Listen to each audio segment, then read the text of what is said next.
Don't forget to subscribe and leave a comment on this video saying I subscribed. Let's get into it.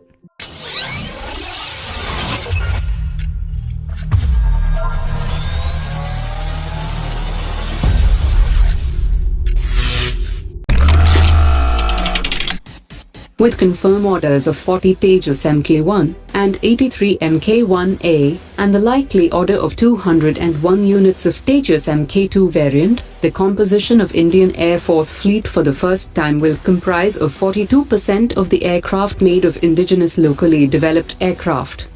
India's fifth-generation project will be made official in the coming few months, and it will enter production by 2030, and it will also improve the composition of the indigenous fighter fleet in the Air Force.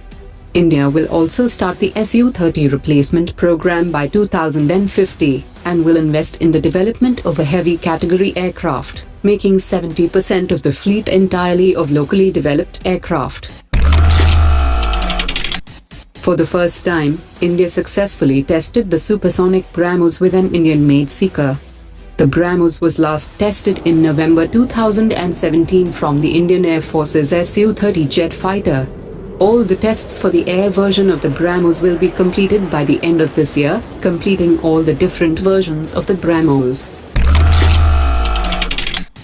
In a major development that signals deeper defense cooperation between India and the US, India will place a military representative in Bahrain, in the US Naval Forces Central Command. As a sign of increasing naval cooperation, India and the US have also decided to jointly participate in tri-service amphibious exercises off the Indian coast, as well as increasing the scope of trilateral naval exercises with the Japanese Navy in the Indo-Pacific. Minister of State for Defense has said that the allocations made in the budget for the three forces were less than the projected figures, and the schemes can be reprioritized to ensure that critical acquisitions are made. The total projection by the three forces was around 1.6 lakh crore rupees, while the allocation for capital expenditure was around 83,433 crore rupees. The Ordnance Factory Board has received an order for upgrading over 300 field systems for the Indian Army, after it successfully completed the evaluation of the upgraded system. The cost of a new artillery system of 155 mm comes to around 15 crore rupees, while the upgradation from 130 to 155 mm has been completed for just 1 crore rupees per system, thus saving a lot of money. The Indian government is procuring 141 medium bulletproof vehicles for the Central Paramilitary Forces. The government has already allocated 100 crores, and the first batch of 20 vehicles will be arriving in the next 2 months.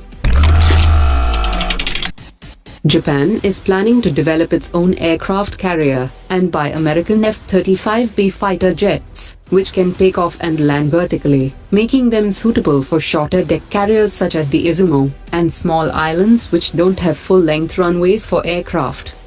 Japan's defense spending is also set to rise by 1.3%, which is about $47 billion from this fiscal year.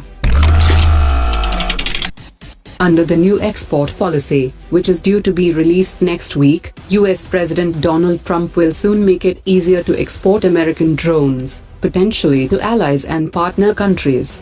US drone manufacturers are facing competition, especially from Chinese and Israeli manufacturers, who often sell under lighter restrictions. Pakistan has announced that the design of its JF-17 Block 3 aircraft has been finalized, which is co-produced by Pakistan and China. According to sources, Pakistan aims to procure 50 Block 3 aircraft, and the production will commence in 2020.